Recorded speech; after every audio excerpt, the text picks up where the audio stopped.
Take us through Healthwatch Merton.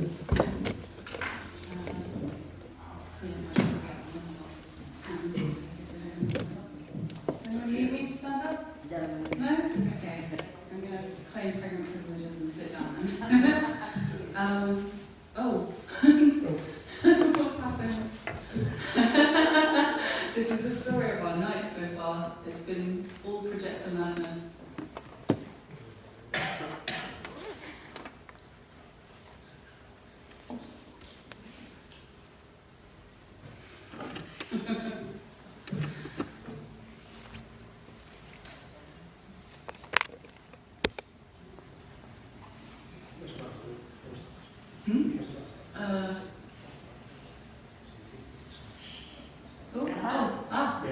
There we go.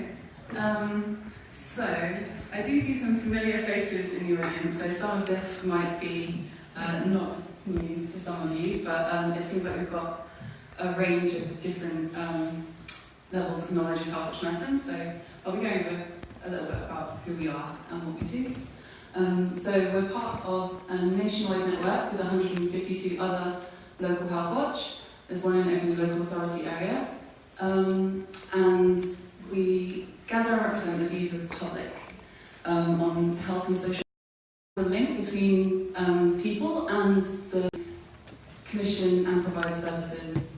And the aim is to improve those services using the insight of the people who actually use them. And you can see some little icons to represent some of the services people might not think of, like dentists, opticians, obviously the main ones are GPs and hospitals, but also pharmacists as well. So we deal with a bit of everything. Now, it can be confusing as to what we aren't. Many people get confused. So we're not a provider of any health or social care services ourselves. We're not the NHS social services or the government or the Department of Health or the police. We're wholly independent. And so we also are not a complaints forum or an advocacy program.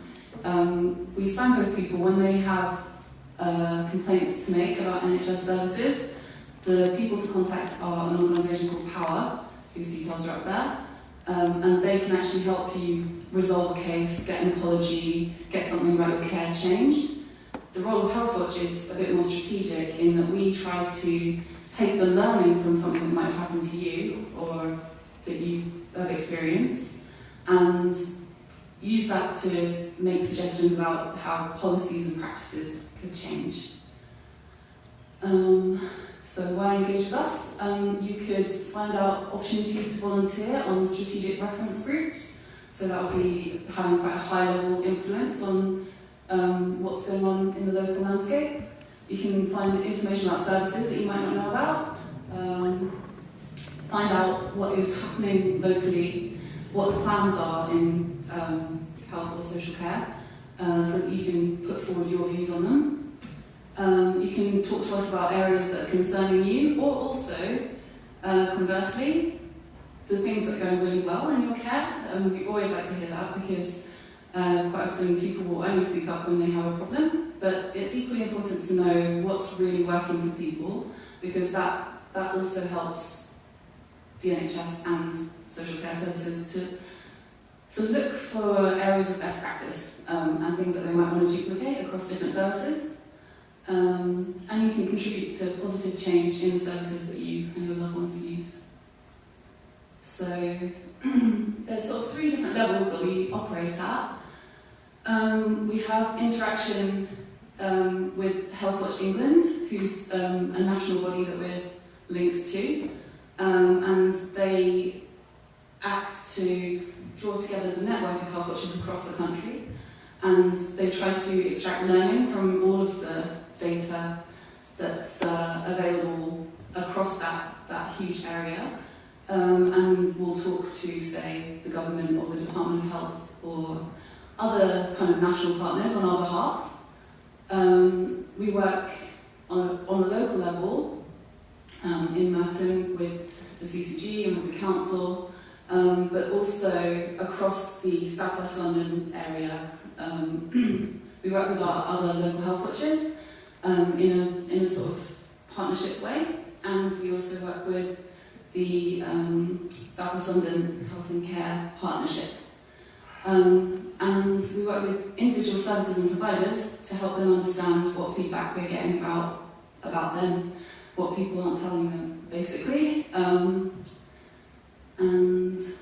this is a diagram that I made to try and simplify our role, but it actually might do exactly the opposite. You can see at the top we've got the general public feeding information into us and getting information from us, and we also send that information to lots of different NHS services, social care services, the CCG and council.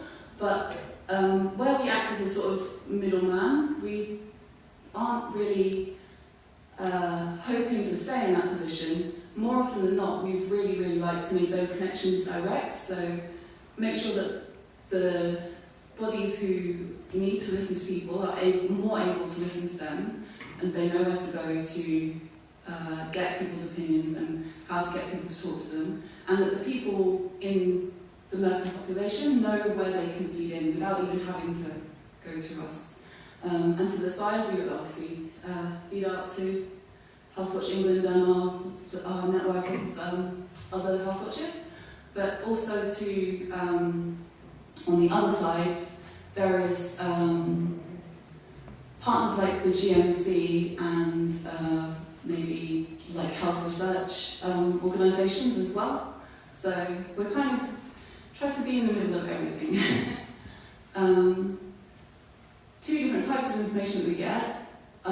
It's largely experience or opinion, and of the two, the vastly more important and useful one is experience, because from the things that people say about what has happened to them and what worked and what didn't work, we can develop recommendations that are actual practical steps that can be enacted.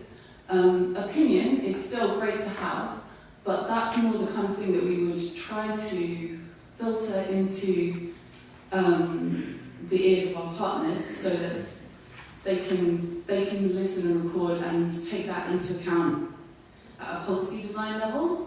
I think the much more crunchy, interesting stuff is where you can actually make a change to a specific service based on something that happened to somebody.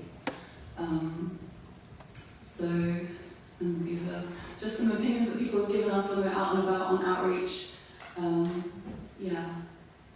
Various things that I can't read and haven't memorised.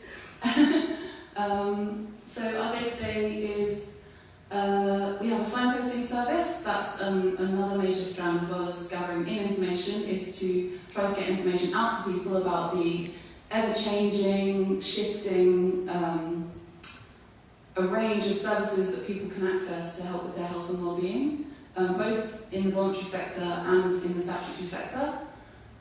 We meet with local groups to find out what they're talking about and find out what their experiences are. We go out to public events to try and get more people to know about us and understand what we do, and also that's a great place to do signposting as well, usually. And we go where health and social care are being talked about, so various different public forums and things like the patient engagement group at the CCG, pardon me, because it helps us to know what's being said, what's being planned and what's being worked on in these various places, because then we can use that to ask the right questions when we're out and about talking to people. So you might have heard of us, if you have heard of us, through some of these various things that we've done. We have a function called Enter and View, which is where we've got a statutory right to go into any premises where publicly funded care for adults is being delivered, and we can talk to people there on the day, get their opinions and write that into a report that services have to reply to. We don't tend to do this as a sort of inspection kind of surprise venture. We're much more collaborative, so we like to make sure that we're doing it in a way that allows the service to put their best foot forward. So we've done entry reviews on like the Jupiter ward at Springfield Hospital. We did a joint one with Sutton on St Helier, and we've also done quite a lot of engagement around St Helier as well. We've had some public meetings, especially with the recent Improving Healthcare Together programme that they're doing. We also ran focus groups during the time when a lot of changes were being proposed for the adult social care budget, and we worked with carers and disabled people in Merton who would be affected to put together a report of what that actually means practically to them, and this was used to make the decisions going forward about what should happen in the budget setting process by various councillors and used by various community organisations to put forward how they felt about it. We also did one of the very first things that Healthwatch did way back in 2014 when I was not there, but it was first conceived, is a GP services report, which later went on to influence some of the things that happened, some of the changes that came in last year or the year before, including like increased GP hours and availability on weekends. So that was quite successful as well, but it does show that sometimes the timescale of change can be a lot slower than you might like. We've got a newsletter that goes out to over 2,000 people, which you can sign up for at the desk over there. We keep a stock of leaflets about all of the different health services that we hear about in Merton, which I took out on Outreach with me. And we've also got an info line and info inbox where people can send us their inquiries and suggestions and complaints. And we do also get a lot of inquiries from professionals even asking what service should I send this person to. So yeah, that's one of our main kind of pieces of work. So what is happening locally? So we have got, I'm sure most of you will know about the Wilson development, which currently is on pause, but we're poised and ready to go with engagement on that one. We've got more of an idea of the timescales that the main players, the CCG and the council, are working to. So we'll be helping to facilitate public conversations about that. Tomorrow I'm doing an interim youth visit to Beach Home Lodge, which is an adult care step-down facility for South West and St George's Mental Health Trust. And we've got potentially others in the pipeline that we're still discussing. So yeah, maybe some partnership with Healthwatch Wandsworth is going to happen there. Two of the large things that are happening at a sort of strategy level in Merton are the local health and care plan, which is being put together by a broad group of various organisations working to try and be more integrated. So that includes the care providers and the CCG and I believe the council as well. And there's also a refresh strategy happening, the wellbeing strategy refresh happening, which is the Health and Wellbeing Board's kind of working document for the next few years. So on the next slide there's some strands about how those link together, because it's kind of lucky that they're happening at the same time. They can both inform each other and hopefully that will create some synergy. There's also going to be more work on the ongoing Improving Healthcare Together 2020 to 2030, which, if you haven't heard of that, is the plan for Epsom and St Helier hospitals they're trying to engage with the public to find the best solution to the kind of operational problems that they're facing, and they've proposed to build, I'm sure everyone probably knows this, but they've proposed to build a new facility, and they're trying to gather opinions about where that should be placed. So that's ongoing, and that's work that we will support the public to give their views on. The local story. So these 3 strands are strands in the Wellbeing Refresh and in the Health and Care Plan. So it just kind of shows how things are becoming more integrated. They're both looking at this Start Well, Live Well, Age Well framework. So if you want to be thinking about things that you might be able to contribute to, if you look at these themes, these will be areas that there's going to be consultation on. So if you have an idea of what you might want to say about these things, there's going to be more opportunity to get it listened to than perhaps other things which are smaller. So Start Well is services for children and young people and families. Live Well, the main areas of focus are mental health and managing long-term conditions such as diabetes. And Age Well, the themes are dementia care and joined-up care for people with multiple conditions, as well as closer integration of health and social care.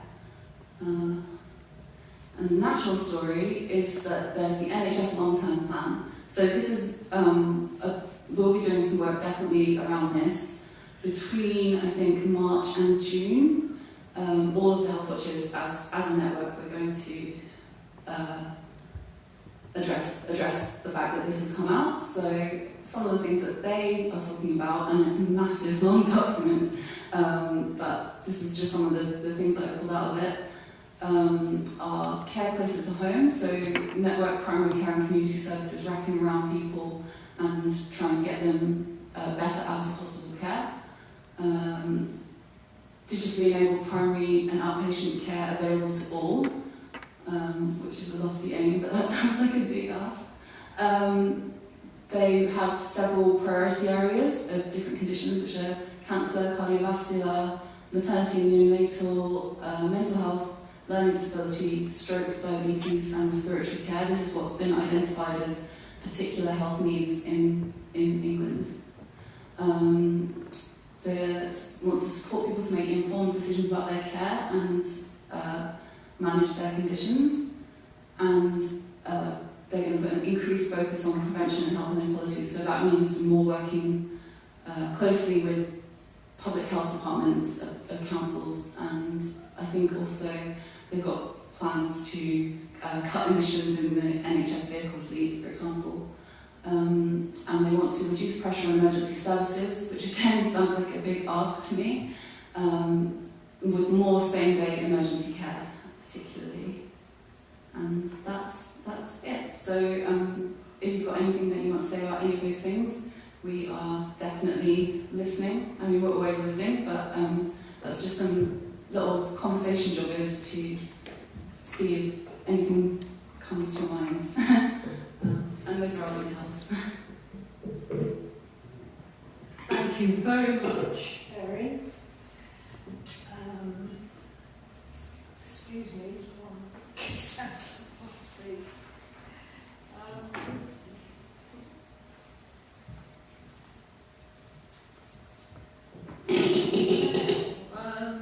Does anybody have any questions for this?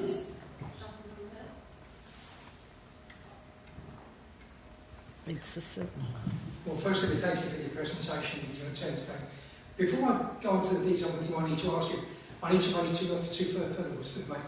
Chris Whittington's here tonight, and I've spoken to Chris sometimes during the day, and after hours, sometimes quite late in the evening. He seems to be available whenever you need him. I say this because, bear in mind, he's short-staffed at the moment. What he does now, he does completely on his own. So he will not thank me for saying this, because it needs to be said, so I'll thank you.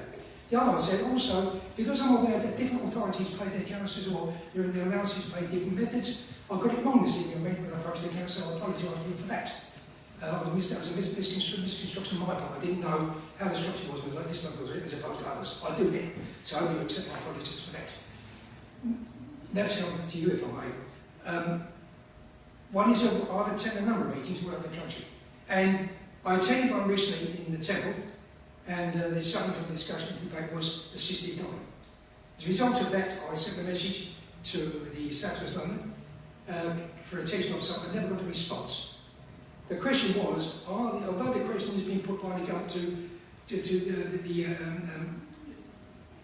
medical services, medical provision,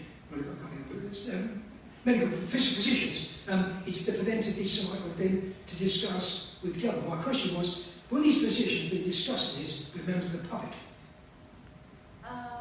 I say this because I went to the Temple some while ago. A debate took place by a very senior judge and a senior member of the House of Lords, and there were justices and barristers in the meeting as well, asking questions. Some were senior members of charities, national charities, and they made contributions. Hence, it's not an open and yes or no question, hence the question. Yeah, I don't know if I have a particularly good answer. I'm not certain whether the meeting that you attended was about service change. It was about a service change to end-of-life care. I would say they probably have all public organisations have a duty to consult on any significant changes. So I would say there will be consultation with the public, but it's hard. That's my sort of general answer. It's not a specific answer to the case that you're talking about, I don't think. But I don't know if that helps. Thanks, Thank you very much for your presentation. I just wondered, in case not everybody knows what they stand for, can you say what GNC and CCG are? Yes, I'm sorry. I meant to say them out, obviously, whilst I was talking, but because I wrote the acronyms, I said the acronyms. I'm guilty as charged. So CCG is the Clinical Commissioning Group, and the GMC is General Medical Council. They're the people who give doctors their revalidation every 3 years. I think it's 3 years. Thank you for the question.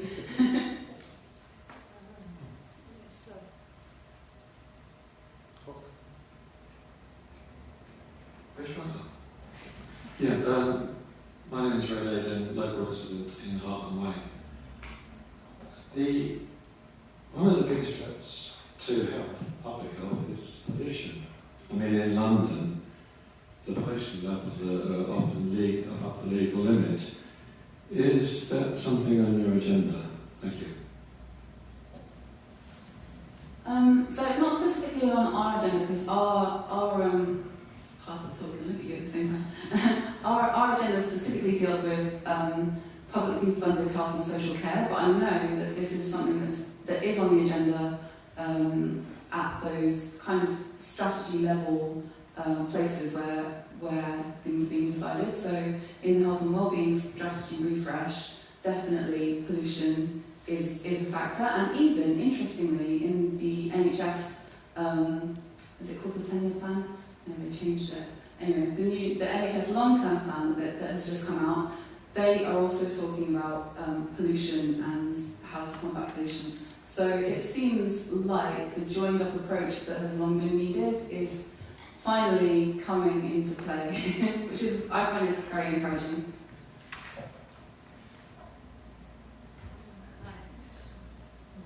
Hello, right. I was just wanting to know about the enter and view reports. So you said that's not an inspection, so what sort of instigates you to go to visit a place? That's a really good question. So we generally will be getting reports from either service users or carers about a service, and then we might work with that service to try and see if they can create improvements from that feedback, and then after they've had a period of time to do that, then we would take the idea of an interim view visit to our operational committee, and they can agree a visit. So yeah, if there's feedback that you have that you think might lead to that kind of visit, then we definitely be very pleased to have it. Yeah. Thank you.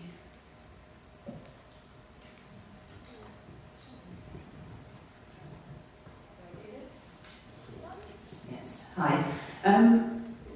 Bill, going on the back of the gentleman's great question about pollution, are you working, or will you be working with the council about air quality? Because they have an air quality strategy. There are questions to be raised about it, but like at the last full council meeting, the theme was air quality. So, just thinking back to your graphic as to how people work together, is that something that Healthwatch Merton would do, work with council officers and councillors?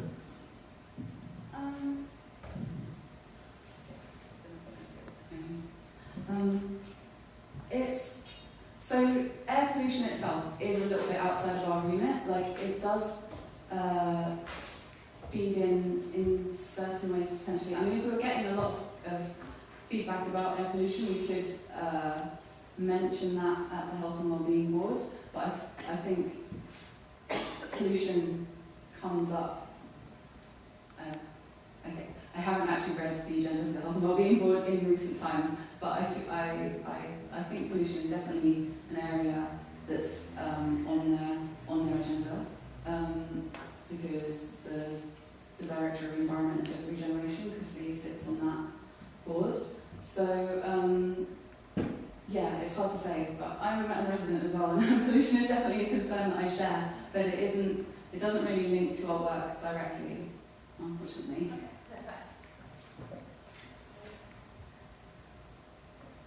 Hi, Mark Kenny, Councillor for Cannon Hill. I was really impressed to hear that you went to Jupiter Ward in Springfield Hospital, because that's a hospital that I frequented frequently to visit my son when he's had spells in there.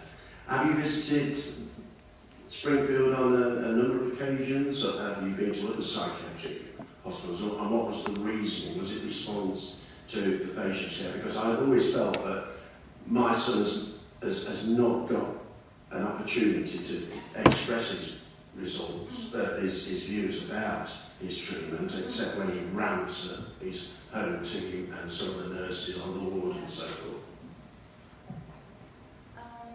So we've actually been to Jupiter Ward twice. We went there originally at the Hester Rethink, the local branch of the National Schizophrenia Charity, and it was around the time that the Mental Health Trust was bringing in a new service line management model, which meant that they, instead of having borough-based wards, they were going to have mixed wards. So it was partially to kind of understand how that change might affect people, and then go back a year later and see whether it did affect patients.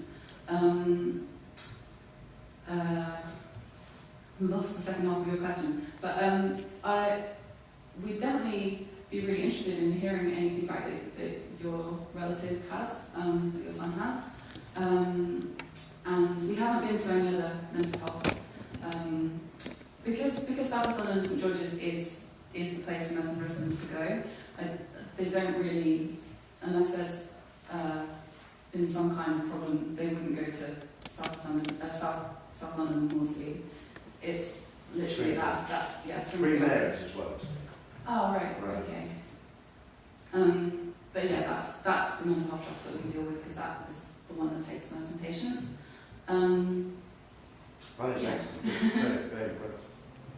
It was definitely a very interesting visit, and yeah, I think maybe we'll go back again sometime. Hopefully you won't be there. No, hopefully not. Is there anybody else who wants to ask Erin? Peter, cool. Oh, sorry, Peter. I'm just trying to sort out the relationship with the Health and Wellbeing Board. They've got to be sort of determining strategy under a number of themes, do they not? Yeah. Would you initiate comment on those, or would you wait for people to come to you and say, can you represent our views on this or that aspect? Because from your diagrams, you seem to be very much intermediating, don't you, rather than originating views. Is that, have I got that right? Yeah, that's definitely right. Healthwatch Merton doesn't take a view in and of itself, and this is a mistake that our partners in the statutory sector quite often make, is they'll invite us to a meeting, Healthwatch can come and they can represent the voice of the people. Actually, no, we can't, because the voice of the people is the voice of the people. It's asking us to be at a meeting is not a substitute for consultation. Our place on the Health and Wellbeing Board is, our manager and chair sit there with the counsellors for children's services and for health and social care, and all of the directors as well. So it is more to kind of understand what the priorities are of that group of representatives, so that we can then feed that into what we're asking the public. I think if there was any kind of case studies or information that we've been given that was directly relevant, we could feed that up to the Health and Wellbeing Board, but that isn't generally what our place is there.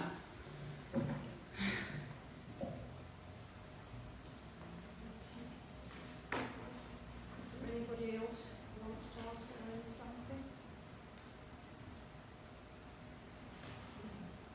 Thank you very much.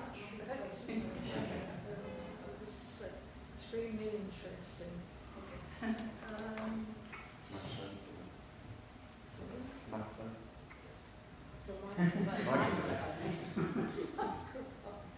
Yes.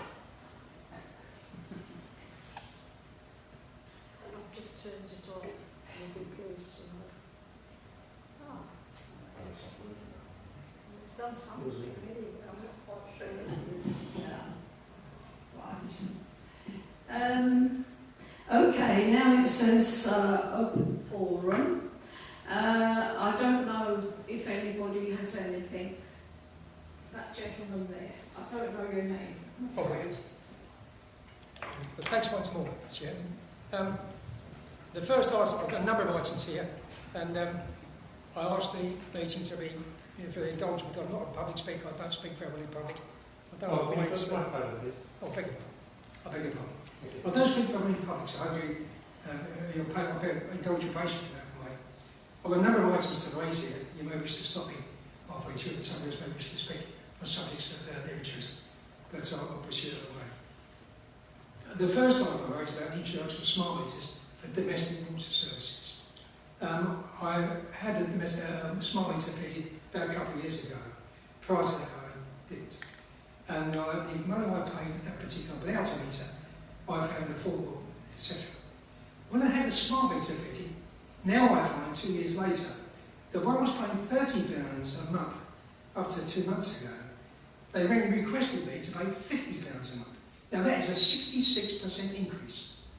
I phoned them up, reduced it to £40 a month, which is still a 33% increase. If you compare that increase of 33% for me alone, it may differ other people. If you take that 33%, if that money, if 33% increase in the council tax is applied to council tax, there'd be uproar. Bearing in mind the water services are water services only. You pay more for sewage. That gives some comparison about the services the local authorities provide for what they charge. The increase. The interest each year there's nothing like 32%. They're not comparable.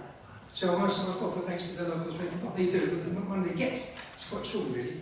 I can't make this out. It throws the economy up the wall. But I won't go into much detail about it because I'm not a public speaker. Making that point, although difficult to reconcile, attempt to explain the pub service and costs compared to central government funding, local services, and national economy is incomparable. It just can't be done. That's the end of the first section. Now, I'll come on to another one now, unless somebody wants to ask me questions. The second one I wish to raise now is about central government funding for services, local services. I've written down here attempt to explain the necessity for increased central government funding for services for which central government and the Exchequer previously funded through taxation and other means. I can't see, it defies me, whereby more pressure for local authorities to provide services formerly funded by central government or the taxpayer.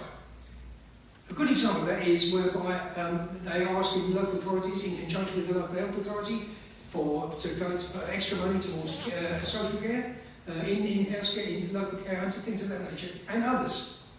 For somehow they see more pressure on local authorities, they're not funding it. So there's no reason why they shouldn't do it. Also, there's also another reason why, so we pay for that. The other way, double payment, is the fact that because councils do not get this funding, they have to raise money by other means. Those other means do not go down very well with the local communities, especially areas of Morden Park. This has been come up in the past. That's just one example. I can't reconcile that way. The central government is not funding for the services they're asking the local authorities to provide. It's just not done. Next item I make, this is the demise of local newspapers. I'll just read what I've written down here first. Demise of local newspapers result in a lack of reporting on local events, etc., including reports of magistrate court cases proceedings. A lot of important information derives from magistrate court cases proceedings. Previously, local newspapers were an important source of information for researchers, genealogists and others. Even with the emergence of the internet, there still remains a requirement for local newspaper reporting. I've had I sent a message to the managing editor of our local newspaper some time ago. He didn't take it too kindly because I felt that the demise of local newspaper would be due to their busy role. He came back to me and he said, thank you very much, because he took an insult to me, which he felt, I don't mind it. However, it's going ever more evident now that local reports are not going to magistrates' courts and reporting on the cases that take place there. Now that leaves a gap in the education for the local communities. If the newspapers don't have this facility, they can't provide this facility by reporters don't, magistrates to report this. There's a lot of information not coming out, and the law is not clear enough either. My request, I'm going to request it by here now, if we can have a representative of the local magistrates court, which I went recently, local magistrates court, either a magistrate themselves or a senior official magistrates court, to answer questions, that would be appreciated, because currently I'm not getting answers. Right. Excuse me. Thank you very much for your multiple questions. The problem with doing that is it doesn't leave any time for anybody else to get a question in.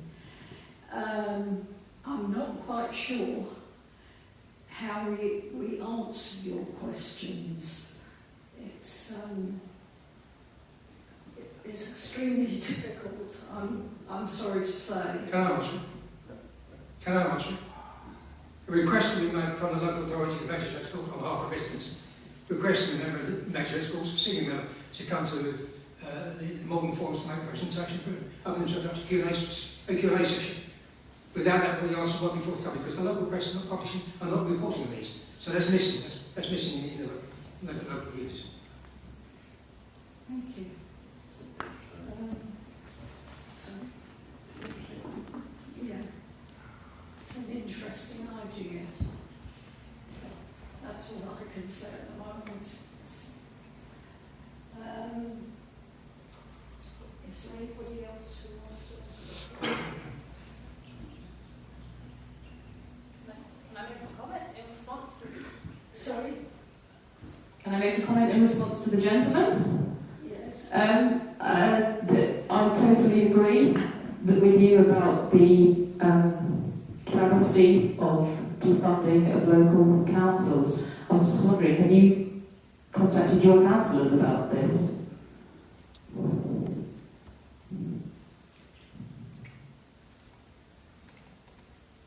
Switch your mic off, Pippa.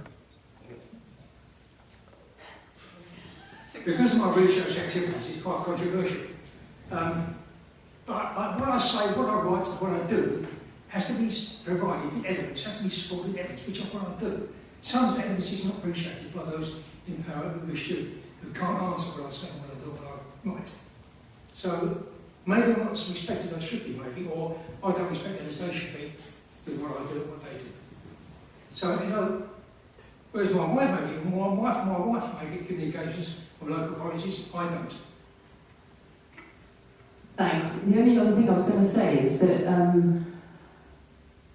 local journalism is beleaguered as well.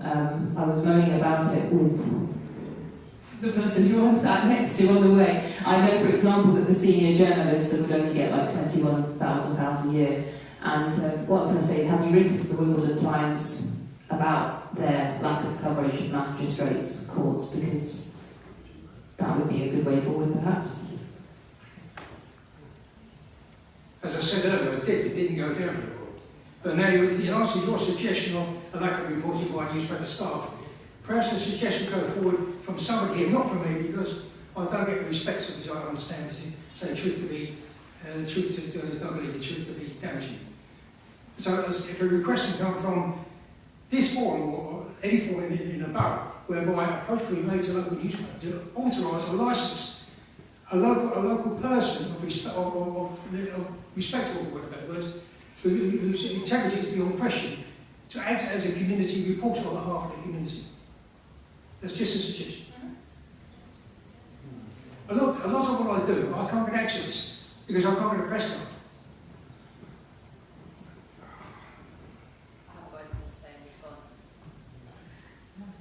Thank you both. Man over there. Was it in response to our friend's question? Can you put the mic on, please? In response to our friend's question up there about the magistracy and understanding entirely the magistracy is separate from the council, it does seem an area, however, that would be extremely interesting for those of us interested in law and order, for example, or for those of us with some sort of policy background in it. That somebody from the Magistrates Association should at least be invited to address the Morden Community Forum. Should, for example, people here agree with it, for it's a community forum, and therefore if the community would be interested, it seems a good idea to at least invite them. They can always say no, it's up to them. But they're entirely independent of all sorts of politics. With the greatest of respect, I think something a bit more than saying it's an interesting idea, at least taking it away and looking at the possibility would be a good response. Thanks. Can I answer that, Chair? Can I answer that, Chair? Can I answer that? Say yes. Yeah, we agree.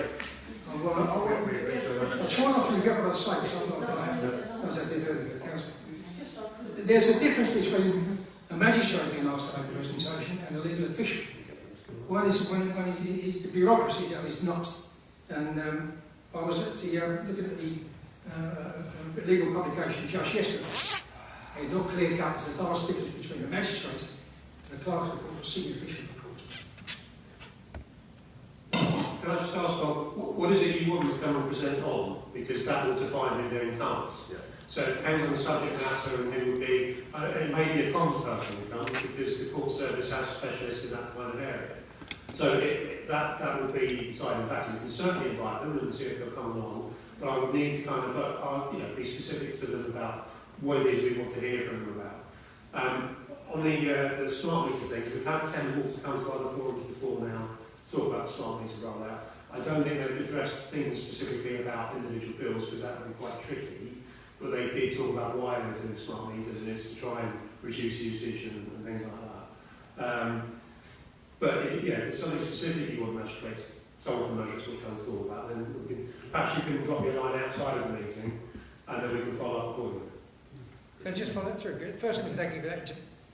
Firstly, thank you for that. Yes, there is something specific about the magistrates' courts. One, they're vastly different to Crown Courts. Crown Court decisions can be read online.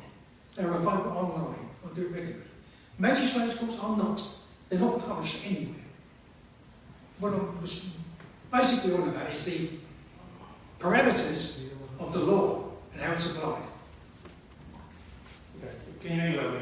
Regarding water services, I specifically raised my group because that was a factual one, there's evidence, And two, of maybe making an increase, a 33% increase in 1 year.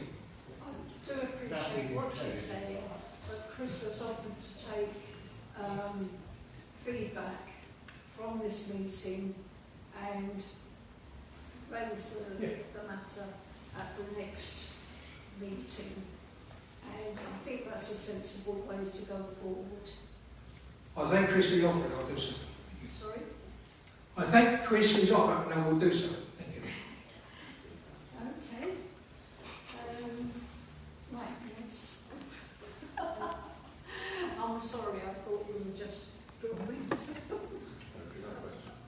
Yeah, I have excuse me, a question, or would like some feedback from other people maybe. When I came to the council Civic Centre on Tuesday evening, as I approached the building, I seriously thought I must have trodden in some dog shit because the smell was disgusting. Did anyone else smell this, or have they smelt it? And is it the incinerator or is it something else? Because someone said to me it was the incinerator. I have no idea. Sorry, could you repeat that?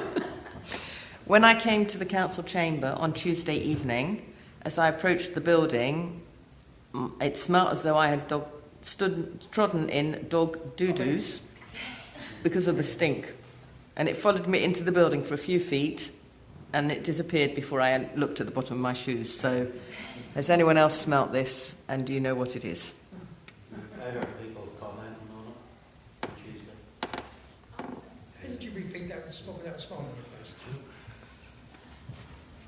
Well, do you want to come a bit nearer? I want to hear everyone. No, I'm fine, Chris, thanks.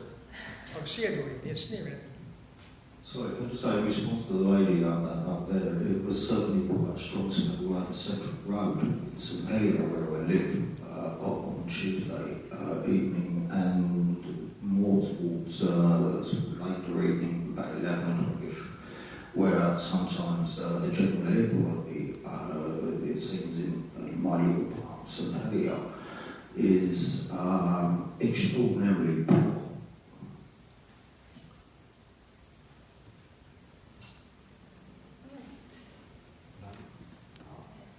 Sorry. Was that a question? Hello there. It's just a concern, you know, as a neighbour. You know, we live in Cowhig Lane, and next door to us there's a house that's been unoccupied for about 18 months now, except for builders coming back and forth from time to time. They put up high-level fencing to the rear of the building and the front of the building, and it's just a terrace house, and sort of secure gates to the front of the building as well. And we're just a bit concerned about the usage that this building is going to be used for. You know, it's just a domestic home, you know, and we don't know whether the council knows anything about, you know, what's going to happen with this building. It's one area, Cowhig Lane. I can answer that for you. Yeah, right. Okay. Hello, I'm Councillor McLean, a councillor in Kennington. So I've been dealing with the issue with another resident, Trish Palmer. The council officers had difficulty tracking down the builders, but they have now managed to hold them. The front gate is against planning permission, so they've been asked to have that taken down. And we've also spoken to the health side of the office in here, adult social care, etc. There has been talk about a severely autistic child, a person moving in there. There's absolutely no link to that. Metropolitan Police and the county have looked into it. So it's definitely on the radar. They are aware of it. Planning on top of having that fence taken down because it's above a metre high. And with the actual usage of it, they're looking into it as well. So it's most definitely on the radar. The underhand way, you know, with bits and pieces being done, and then they wait for a response, I think. You know, like they built the back fencing, which is alright, you know, that's fine, but then they put up the front fencing and it was obviously too high. And then a couple of months later they put these big gates on the front of the fence as well. it was either to keep people out or keep people in, which I don't think is right for a domestic property. And we're just concerned because we looked up we knew the neighbours who were in there and who they sold the property to, and we've looked up these people on the internet, and it's all very everything seems to be hidden. It just seems very, mysterious. Yeah, and we just want clarification of what, because obviously we live next door. The walls aren't that thick. We don't want, obviously people have to live. And if they've got problems, then they have to live somewhere. But I mean, we just want assurances that our life won't be disrupted big time. I would suggest that if you email both Nick and Mark Kenny, Nick McLean, they will be able to. Well, I'll say. Yeah, Pauline, I'll answer. It's actually, that's relevant. I've done quite a bit of case with bonds already.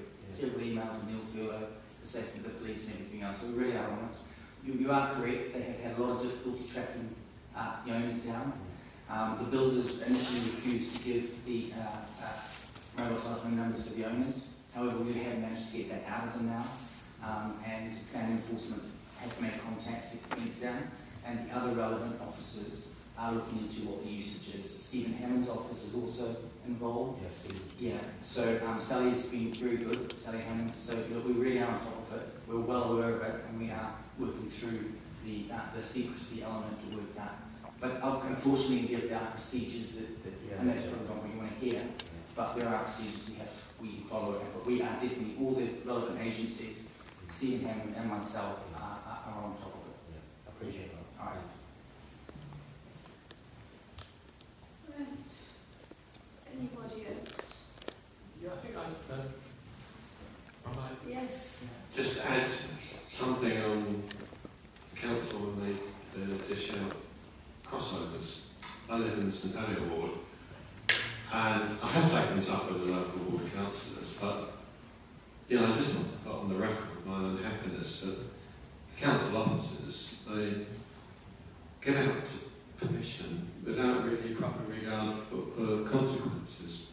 For instance, next door they've given permission, although there's a tree in the middle of the grass verge, and it was clearly obvious that you couldn't get a car on with a crossover. And I sort of took it up with them, and then they said they'd made a concession, but even when they'd made a concession, it wasn't working. And, it just strikes me that in their desperation to dish out authorised crossovers, they in actual fact are making arbitrary decisions, not following their own rules, and for which there's consequences. So I'm just flagging it up in case other people have problems, parking issues. I am following this up for my local ward councillors. The council officers are dragging their feet because they don't come back with what I would say with answers. They just stonewall you. And so in desperation you go to the ward councillors to try and get some answer. And even then, partial feedback is, because of what our friend mentioned, that local councils aren't being funded like the EU's being funded. We're starved of cash, and they can't employ the officers, and everyone's under pressure. But it doesn't help somebody like me, a great plan, who's not really getting an adequate service. So I'm just flagging it up. Thank you. Have you tried emailing the St Helier councillors? Yes, I did actually say at the beginning of my talk that I have contacted my local ward councillors, but I'm flagging it up should anybody, other residents, be having any problems. Thank you. Sorry. Okay, thanks very much. Okay, thank you. I am surprised to hear that they've agreed a crossover where there's a trip. Certainly in my experience in Cannon Hill, we're getting a number of residents complaining that their requests for crossovers have been denied, and I've made inquiries as to why. The fact is that councils are now toughening up their regulations on crossovers to ensure that the driveways are made with permeable materials and that they have soakaways, because what has been happening in the past, that this hasn't been the case, and heavy torrential rain has resulted in flash floods in certain parts of the borough, including in the Cannon area. So I'm absolutely amazed to hear that particular story, because we are trying to protect our trees, obviously, and we're also trying to protect our grass verges. If I may follow up on that, Councillor, thank you. It became apparent because the resident next door was driving across our driveway, causing trespass and crossing over into our right of way because of insufficient space because of this tree. But what became apparent was that the officers weren't inspecting the crossover before Conways turned up. And had they done the pre-inspection, they would have found out that A, it wasn't workable because of insufficient space, but also they would have found out that no drainage was provided, as they should have been. And, you know, it's in, and then the feedback I got was, oh, well, the officers haven't got time to pre-inspect something to make sure it complies with what their requirements before Conways turn up and just carry on, and no one inspects afterwards. And so there's a number of driveways down our road where there's no proper drainage. And everybody knows that with these Victorian drains, you know, the surface water, instead of soaking through the ground, is now flooding on into the Victorian drains which aren't adequate, knowing that if there's torrential rain, we're heading for a real issue. Thank you. Thank you very much. Okay. We will flag that up to St Henry anyway. Yes. Can I just comment? I was under the impression that the council's either got plans in place or has already instigated a system to reduce the number of crossovers that they allocate as part of the drive to reduce, improve air pollution and reduce driving. I don't know if that's just in CPZ areas and is linked with the increase in the proposed increase or the imminent increase in charges for permit holders parking as well as on-street parking fees. Just wanted to add that comment in. Yes, sir. Thank you very much. Just a quick one, if I may. Sometimes it comes up in discussion whereby things raised locally shouldn't be local. Just a comment. There's very, very little, if anything, that happens locally is not impacted from what happens in central government and central. So everything that happens centrally normally has some effect on what happens locally. So whenever anybody wishes to raise something locally, it's because something happened nationally. So you can't divide the two. So I suggest anybody who wishes to raise something locally has national implications as well. So it's a wide range to cover. If you wish to raise anything locally, it's acceptable to anybody. Thanks. Thanks,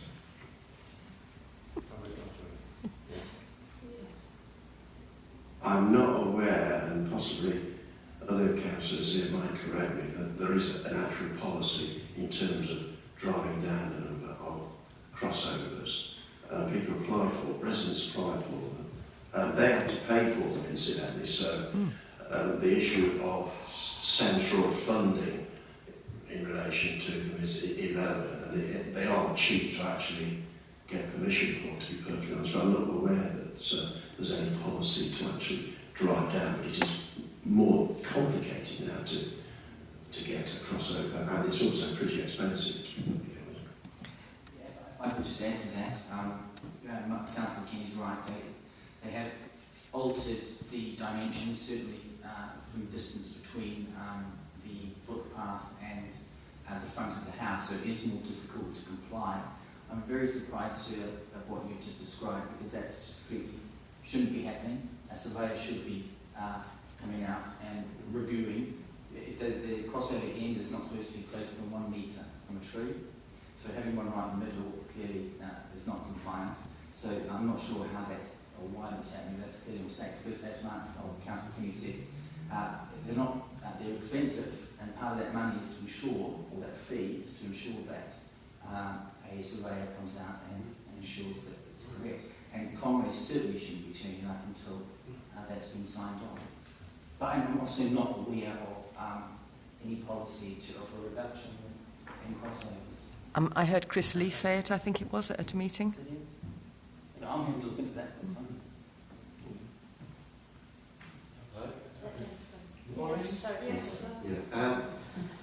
I noticed that the cost of the application for crossovers has gone up from, I think it was £70 to £200. There's probably no reason why people can't make multiple visits to the properties to make sure they comply. You know, I don't know why has it increased so much in the last, I think it was in the last year. I think it was last June it increased from £70 to £200. Sounds to me like a bit of a, way to get more additional money off. That's an increase of, yeah, it is £200. It is quite possible. Yeah, from £70. Is that applied 18 months ago? It was £70. Couldn't afford to get it done then. Yes. So reapplied just now, it's gone up to £200 for an application. Yeah. So I just wanted to know what the reasoning is, for that much of an increase. Well, there'll soon be a budget council meeting, and we can look through that and see what the reasoning is. Because I don't know whether it's just because additional visits are required now, or what. There must be some reason. We can check. We can for that increase. Yeah. We can ask.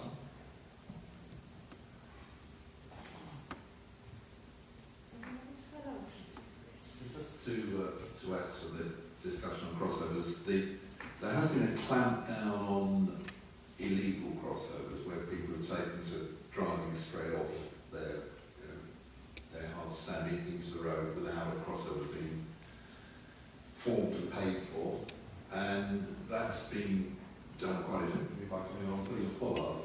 So that there is certainly a move to prevent people forming their own crossovers at their own will and ignoring the requirement that a fee is paid to the council and that the curb is properly dipped. And ruining grass verges as well. excuse me. When I put this on this, it's the very From in the middle. Nearest. Yeah. I live in Central Road, and by the fish and chip shop, there is a home care agency, and they always park 2 cars there on the pavement, and it's very obstructing the people. Some people have scooters, disabled, the mothers with the push chairs and things, they have to go almost on the road for those 2 cars to be there. I have run the council, I have run the environmental and the parking people. They say they have a right to stop there because it's there, outside their property. But why don't they have a drop curb? For them to go in and out, they have to drive on the pavement and find a space where it's disabled bay to get in and out. If they have a right to be there, why don't they have a drop curb? That's off the top of my head. Because it's 2 cars.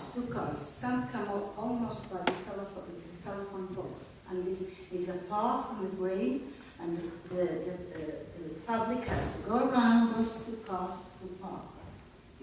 So I live on the green. Why can't I park on the green?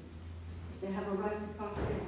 Parking on opposite my house, where there is a green, grass. Yes, but we don't encourage parking on the green. No, I know, but they encourage them to park down the pavement. For them to go in and out, they have to drive on the pavement because there is no drop curb. Local council. Yeah, they shouldn't be doing that. I have rang the council so many times. Have you asked your local councillors? Yes, yes. They say to me, What do they say? they say, well, is there right to park there? Okay. And I say, why don't they have a drop curb? Why do they have to drive on the pavement? Dangerous. There's going to be an accident there. From my window, I see it every day. So what ward are you in? It's Central Road by the fish and chip shop. There, by the chemist. They are there, 2 cars. Yeah. It's for a matter for your councillors. If they don't reply to satisfaction, go back to them and say, look, I don't understand this, please explain it to me. Okay, another issue. I have a diesel car. I have a permit holder. Every year I have to pay on top of £65. This year I have to pay £95 on top of the £65. Next year I will pay £120 or something else on top of the £65. My colleagues, they have diesel cars, but because they don't pay permit holders, they don't pay any extra. So this is discrimination, really. Because they go around Merton, they go everywhere, big cars, most more polluted than mine, but they don't have a permit holder, so they go around and they don't pay a penny extra. Why do I have to pay that much money? Because I have a diesel car. It wasn't my fault when the government said it was cheaper, it was better, it was less polluted to have diesels. People bought diesel cars, now they have to pay the penalty. It's not our fault. I know. It's, Thank you very much. Switch off, please. Okay, okay, sorry. Thanks for your patience, Jim, and inform. I appreciate that. The ladies, there are councillors here. Can I ask them a question? In my area, there's a house been empty, still furnished. The person, I think, must be away, some don't know where, for some years. The back garden's overgrown. In the front driveway, there is old furniture been there for many, many months, dilapidated in such a terrible state. The back garden's overgrown. Sometimes the course goes over to the pathway. And I don't know the answer. I'll put the question. Does the authority have any jurisdiction to get that sorted out in any way? Get the overgrowth in the back garden and get the furniture taken right in front? Or is there anything to be done about that? Thanks for your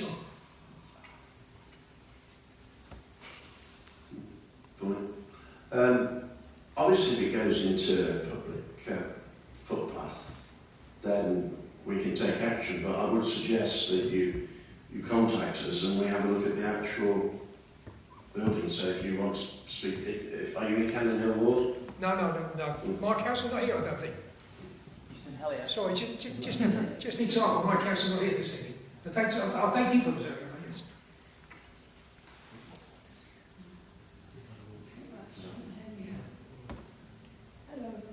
Hi.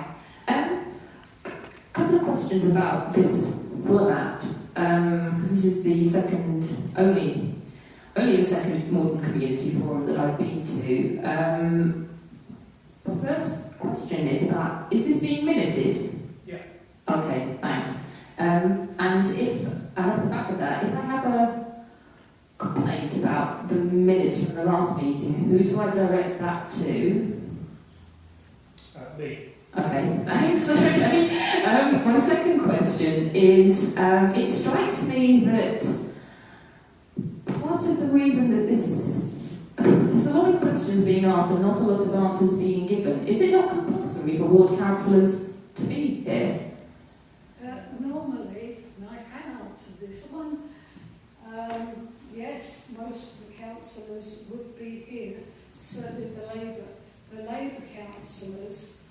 Unfortunately, this meeting clashed with the AGMs of both Wimbledon and Richmond Morden.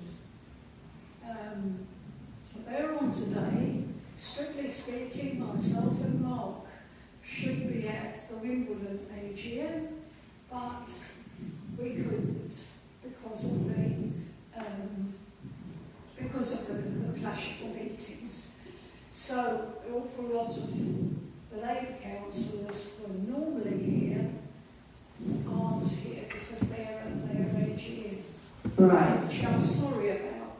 didn't realise at the time, because I could have had a word with Chris about that. Yeah, I think it is problematic because it's essentially choosing your political affiliation over answering the questions of your constituents if you're attending the AGM. So I'm glad you're here. It's a question of, it's a particular date that both constituencies have their AGMs, and it's, you know, we know it so well, but anyway. I do remember you perhaps trying to answer your questions, those I'm grateful to the councillors who are here. I just feel that, so I'm a St Helier ward resident as well. We don't have any of our councillors here. There's been a lot of St Helier based questions, and I think that that is a problem. That's fair. Yes. I was just going to ask in regards to the regeneration of the Merton Town Centre, is that actually going to happen, or is it still a bubble? If you want to hold your fire, my next bit includes. Oh, right, sorry.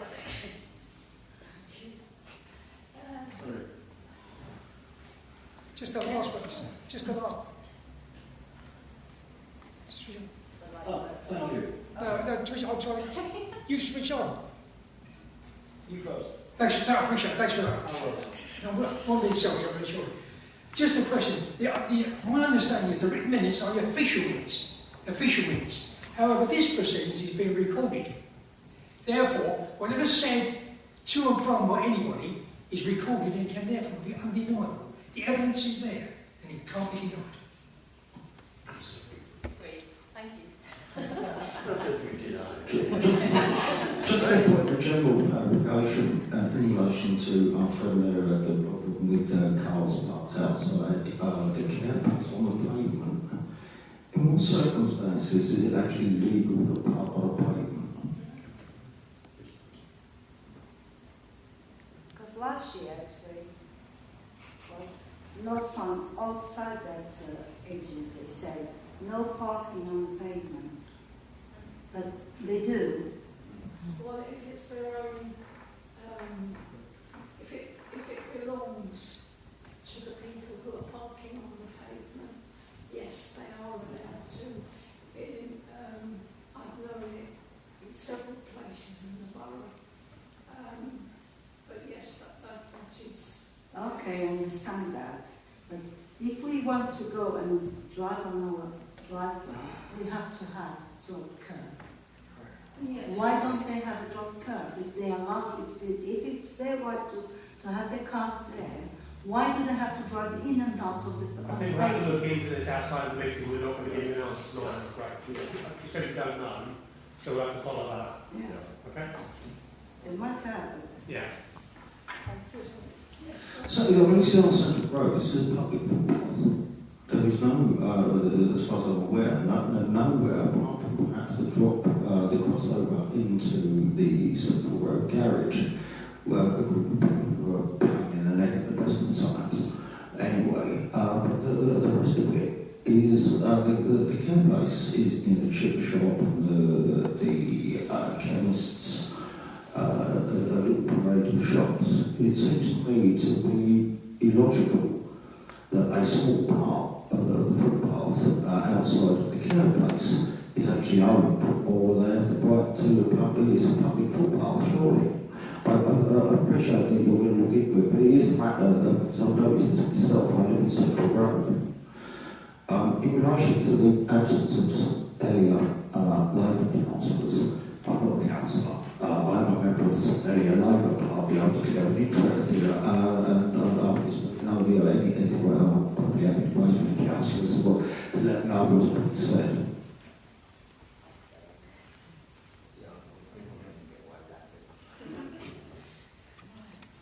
I just wanted to provide some clarification to what I was saying earlier about crossovers. There's actually a crossovers task group, and I've got minutes from, I think it was a Sustainable Communities panel last September, but don't quote me on that. Chris Lee said it's common practice for a limit of 2.5 annual permits to be issued per bay in controlled parking zone areas and for no further crossovers to be allowed where this limit is met. This is to prevent parking stress in the area. These details appear in the consultation that takes place for each controlled parking zone. And Paul McGarry then said there's a separate fee levied for building crossovers in addition to the application fee. And this reflects that some applications are not approved, but the council still needs to cover its costs in considering the application. The council undertakes the construction of all approved crossovers as they remain a council asset. That makes sense.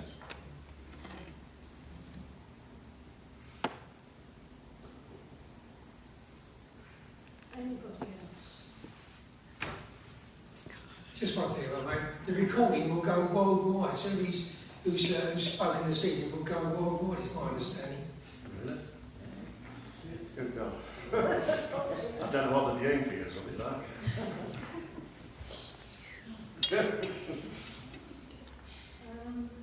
Okay.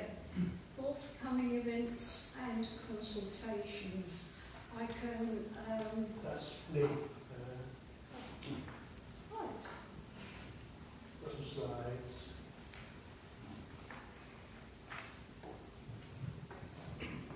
Yeah.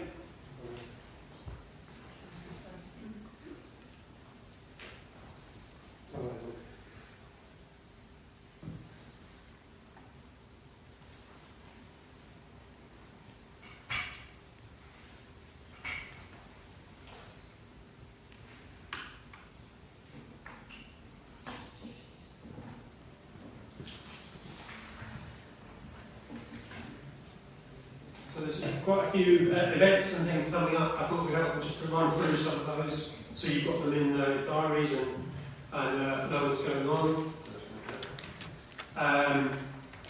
So I think something I've put in an email, I hope you've seen.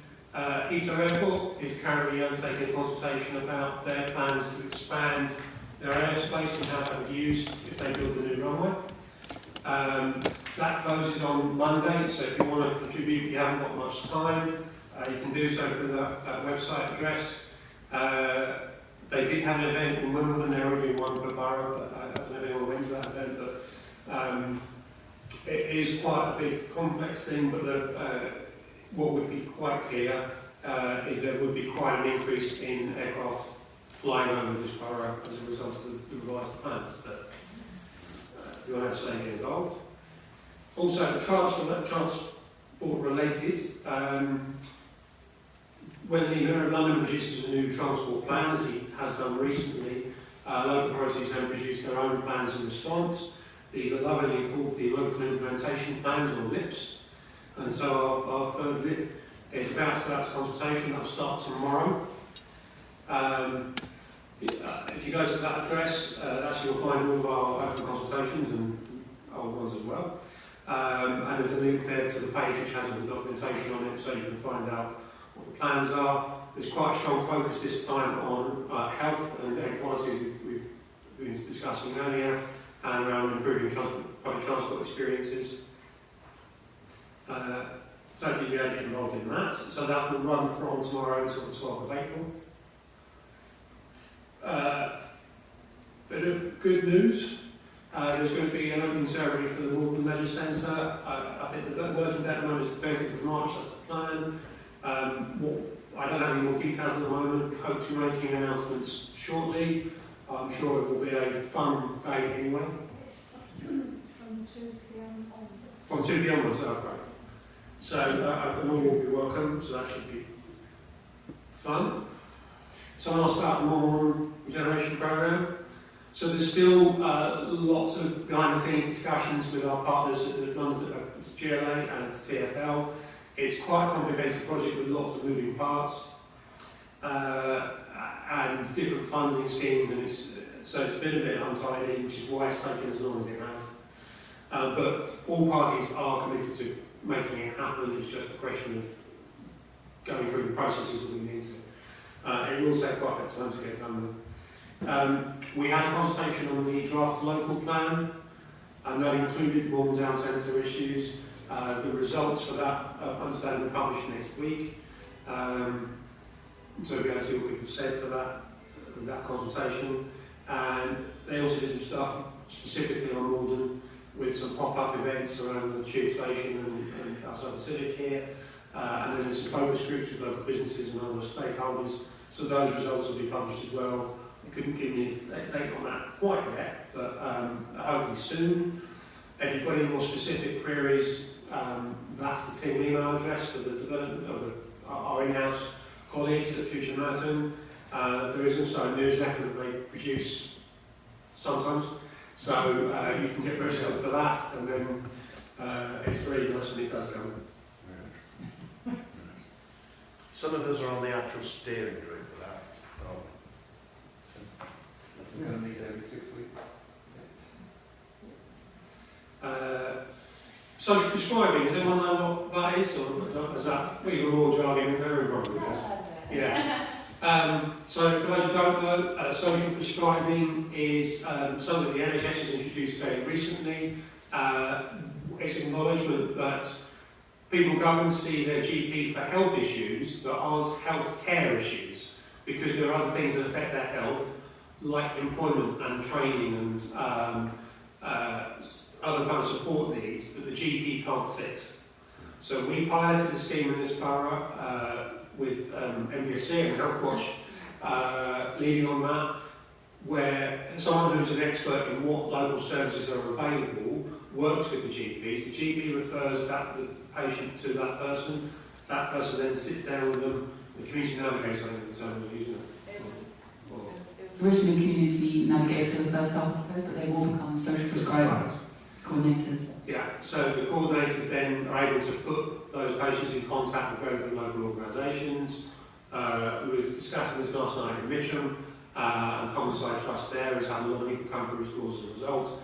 They said they're seeing an extra 15 people a month, so it adds up quite significantly as a result of this.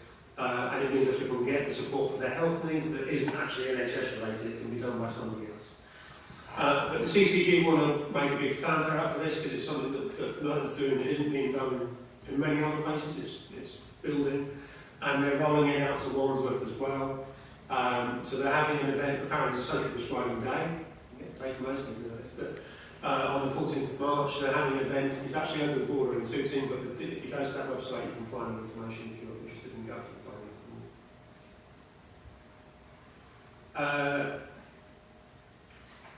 Boundary reviews. Every so often, the Local Government Boundary Commission for England descend upon a local council and decide, through a consultative process, how many councillors we should have, what the ward boundary should be. And it's quite a complex process with lots of different parts. It's done every 10 years or so because of population change. So we have some wards now that are 50% bigger than others, where you've had different levels of population growth. Historically in London we've had three councillors per ward, but that's an historical accident that never really made much sense. And where they've done reviews in other boroughs like Croft, they've changed that, and so Croft now has 2 member wards and even a 1-member ward. So we might see some big changes and we might not, we'll have to wait and see. One of the things they like to do to kick off the process is come and have a public event in the borough to explain to particularly resident associations and local community groups how it's going to work, what's going to happen. They've already come and talked to councillors, I think we've done a few briefing sessions to councillors. So there's 2 stages of consultation process. One is how many councillors should Merton have, and the other bit is then when do you draw the boundaries for each ward. And that's partly on population, it's partly on geography, and all sorts of things get moved in. So the public event, which we haven't announced with any fanfare, so this is an early heads up for you. It's going to be here on the 2nd of April. So if you're interested in that, please come along.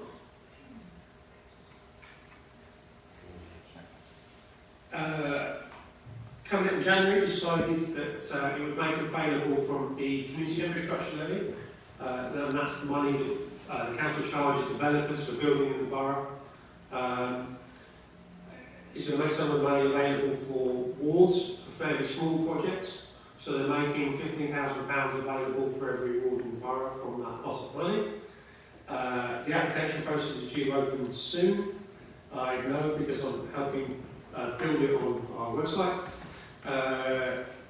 We did a news release recently, so you can find some details on our press releases, but that's the website if you want to memorise it. With the details, or if you just put community infrastructure levy in Google, it probably will come up. One thing to note is that all of the applications to be successful will need to be endorsed by your local ward councillors. So if you've got plans, I suggest being nice to some of the people in this room. It might. Eastern Electrics, for those who've been following that local news story, they had their licence awarded for their event on the 3rd and 4th of August. Off the back of that, I did invite them to come along tonight. They felt that this meeting was too soon. They haven't developed their plans officially since they only got the licence a couple of weeks ago. And they are planning to host their own public meeting in March or April. As soon as I get that date from them, I'll make sure everyone's got that and knows to come. I'm sure they're expecting a bit of interest. And finally, something fun.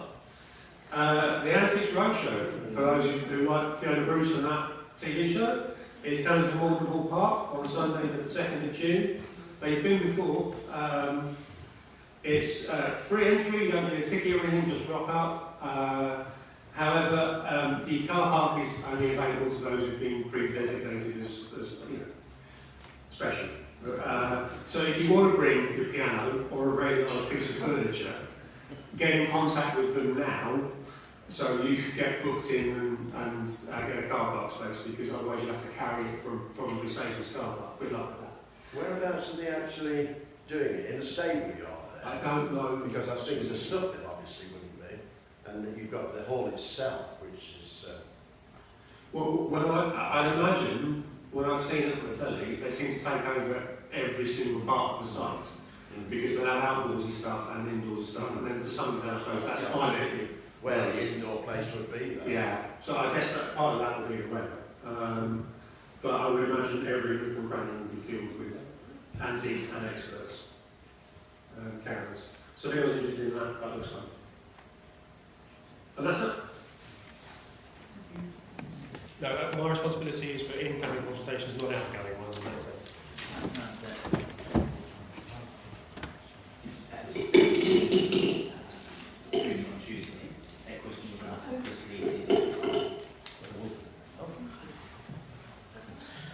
Chris, did I hear you correctly? You were at Mitcham last night? Yeah.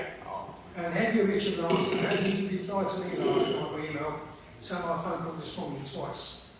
You must have an extraordinary accent by comments earlier. You won't make thank me for that either, so it's without prejudice. I'm not sure I followed that one, but... you mentioned last night, last one of my emails. You also took my phone calls this morning. Yeah. So you work at night, you work during the day. I don't know you get the hours from it. You won't thank me for that. And nevertheless, I sat without prejudice, of course. It's the job, Bob, and I do it with love and pride. That's good.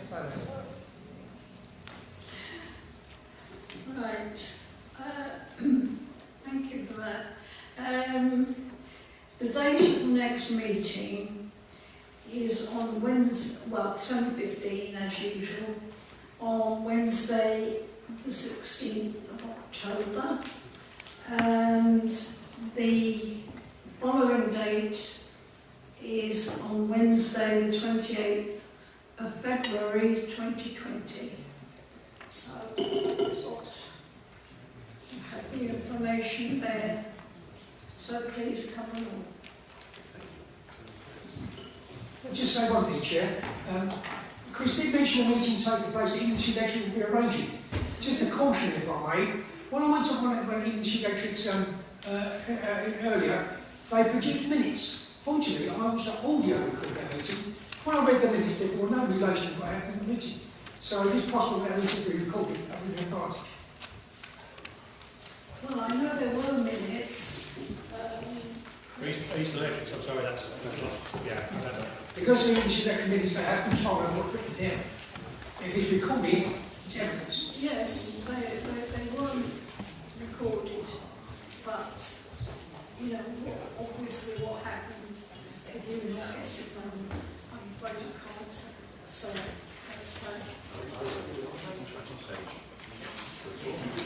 That's